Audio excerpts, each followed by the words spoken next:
जय मिथिला मुस्कान बढ़ते जी अहाँ के भोरे आँख मिरते जे छै से आबि जाइ छी मीडिया पर।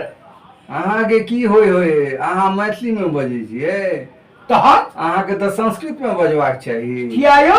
एक जाति के कहे छै भाषा संस्कृते है। अरे नहीं नहीं नहीं नहीं नहीं, जे भाषा सीखते ओ जे ओकर भाषा छियै। आइ अहाँ पुनौराधाम में लग में रहै छी, अहाँ जे छै से मैथिली के विरोधी छी। ई की कहै छी कहूँ? ठीक कहै छी कहूँ। अहाँ अनाप शनाप बजै छियै, अनाप शनाप लिखै छियै, आचार विचार जोड़ै छियै अपना नाम के संग में।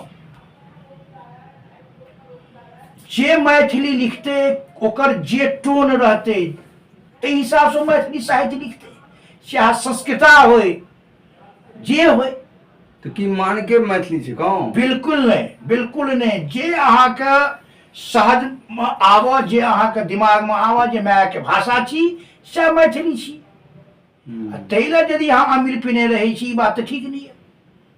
तो मैथिली कोनो जाति विशेष के भाषा नहीं है। बिल्कुल नहीं भाषा है, सब बाजि सकै, सब बाजि सकै छै। की बुझलियै?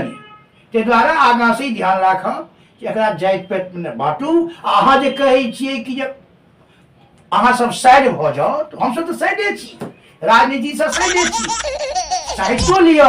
लेकिन ई नहीं जे खाली जे छै से हमरा मंच दिया, मंच पर बैसा दिया। काजो करऽ पड़ै छै, जमीन पर काज करऽ पड़ै छै, टाका लगाबऽ पड़ै छै, जेब से प्रेस में टाका लगै छै। ओना के बच्चा के संवर्धन केने छी मैथिली के, खाली विरोध केने से खाली से नहीं होइ छै। ओहिमे मेहनत करऽ पड़ै छै, सबटा करऽ पड़ै, परिवार से झगड़ा करऽ पड़ै छै।